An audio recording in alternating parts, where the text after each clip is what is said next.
안녕하세요. 왕의 아름다움을 노래합니다. 오늘 본문은 시편 45편 1절에서 17절입니다. 1절. 내가 왕을 위해 아름다운 시를 읊조리게 되니 마음이 떨리지 않을 수 없습니다. 내 혀는 능숙한 작가의 붓입니다. 앞 시편들의 탄식에 대한 하나님의 응답입니다. 하나님이 안 계신 것처럼 보이는 상황에서도 하나님은 여전히 왕으로 다스리고 계십니다.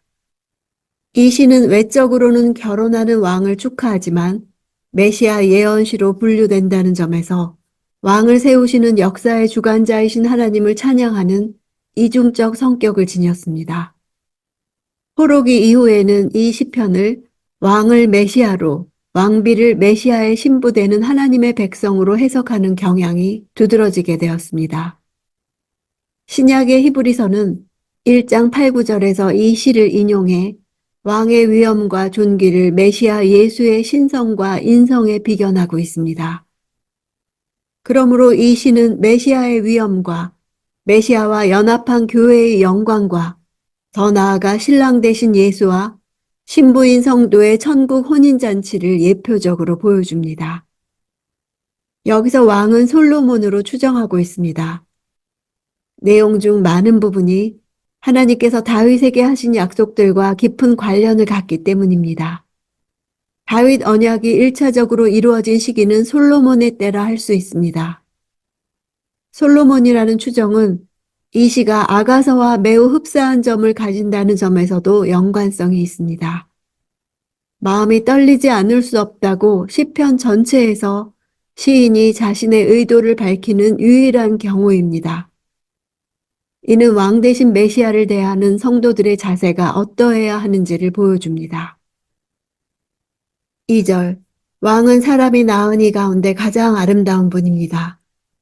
왕의 입술 안으로 은혜가 쏟아졌으니 하나님께서 왕에게 영원한 복을 주셨습니다.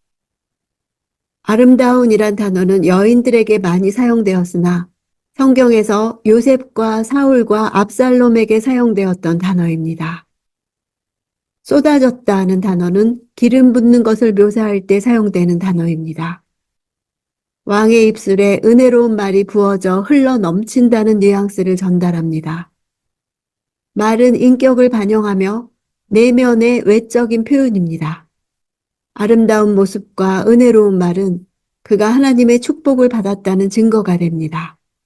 영원한 복이란 메시아 왕국과 그리스도의 영원한 왕권을 상징합니다.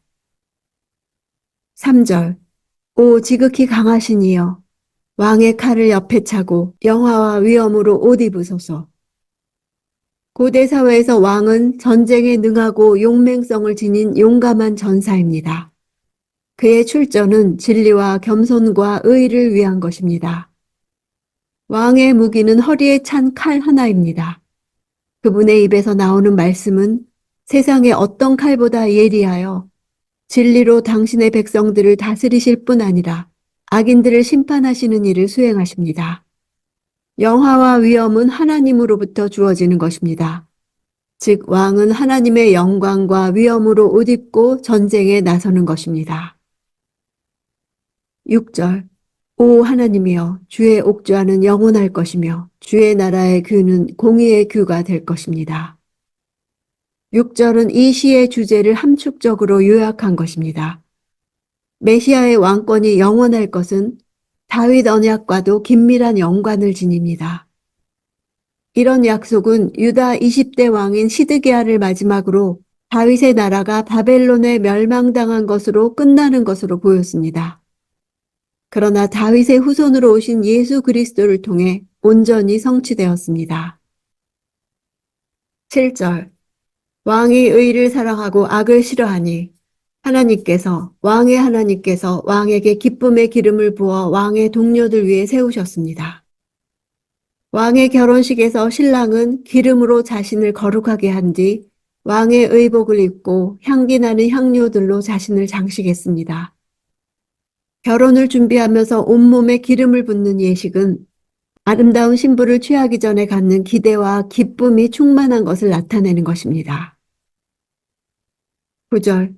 왕이 소중히 여기는 여자들 가운데 여러 왕의 딸들이 있고 왕의 오른쪽에는 오빌의 금으로 치장한 왕후가 있습니다. 여러 왕의 딸들이란 이스라엘 주변의 여러 나라의 왕들이 이스라엘의 왕에게 자신의 딸을 시집 보냈음을 보여줍니다.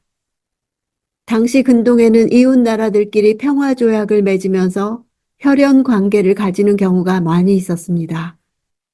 그래서 많은 처와 첩은 왕과 왕국이 가지는 힘과 권위를 상징하는 것이었습니다. 시인이 이렇게 왕의 많은 여자들을 언급하는 이유는 왕의 능력과 권위를 나타내기 위함입니다. 왕에게는 이미 많은 왕의 딸들이 있지만 오늘 결혼하는 여인은 왕의 진정한 아내로서 왕후가 될 것이요. 왕의 오른쪽에 앉아 여인들 중 가장 높은 자가 되어 왕의 사랑받는 왕후가 될 것입니다. 오빌은 금이 많이 나는 지역으로 유명합니다. 오빌의 금은 순도로 인해 유명했습니다. 그 금으로 치장했다는 것은 그리스도와 연합하는 성도들 모두에게 주어질 축복을 언급하는 것입니다. 10절 오 딸아 듣고 생각하고 귀를 기울여라. 내 백성들과 내 아버지의 집은 이제 잊어버려라. 새 신부는 이방인이었습니다. 구약시대에는 이방인이 유대인과 결혼할 때 아버지를 위해서 한 달간 애곡하는 규례가 있었습니다. 이것은 과거 이방의 문화와 관습을 모두 버리고 유다의 종교와 관습을 따르기 위한 일종의 준비 작업이었습니다. 이스라엘 왕의 아내가 되기 전에 이방 문화와의 단절을 교훈하고 있습니다. 결혼은 부모에게서 떠나 완전한 신앙적, 인격적 결합을 이루는 것입니다. 그리스도와 새로운 관계에 들어간 이방인이었던 우리는 옛사람의 습관과 생각을 벗어버려야 하는 것입니다. 11절 그리하면 왕이 내 아름다움에 흐뭇해 하실 것이다. 그분이 내 주인이시니 너는 왕께 경배하여라. 자신의 아버지와 고향의 모든 종교와 생활 방식을 버리고 왕의 요구와 명령에 순종하는 신부는 왕에게 사랑의 감정을 일으킬 것입니다. 고대 근동의 문화권에서 남편은 아내에게 주로 불렸습니다. 신부인 성도가 신랑 대신 그리스도에 대해 취할 합당한 도리는 겸손한 자세로 경배하고 섬기는 것입니다. 12절 두로의 딸이 선물을 들고 올 것이요. 부유한 백성들도 내 은총을 구할 것이다. 두로의 딸은 두로 사람들을 가리킵니다.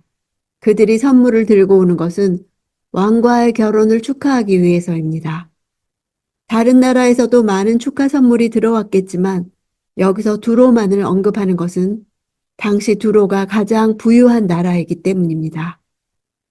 왕비는 그 자신의 능력이나 소유한 것으로 이런 높임을 받는 것이 아닙니다. 오로지 왕과 결혼함으로 인해 왕의 보좌 곁에 앉게 되고 부유한 자들로부터 예물을 받을 수 있게 된 것입니다. 성도들이 만민들로부터 존귀의 여김을 받을 수 있는 것은 오로지 그리스도와 연합함으로 인함입니다. 13절 왕의 딸이 그 안에서 모든 영광을 누리니 그 옷은 금으로 수놓은 것입니다. 신부를 왕의 딸이라 부르는 것은 이방의 왕의 딸이어서가 아닙니다. 왕의 소중한 사랑의 대상이며 그만큼 왕으로부터 깊은 총애를 받는다는 뜻입니다.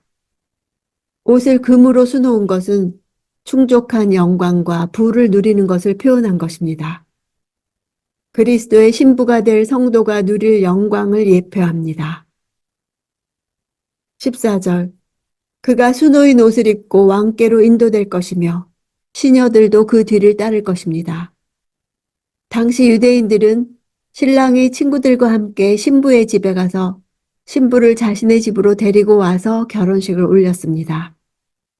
본문은 이러한 풍습대로 왕이 신부의 아비 집에서부터 자신의 집으로 신부를 인도하고 있는 것을 묘사하는 것입니다. 인도된다는 단어는 나르다, 운반하다 라는 뜻으로 신부와 신부에게 속한 모든 물건들을 옮기는 것을 뜻합니다.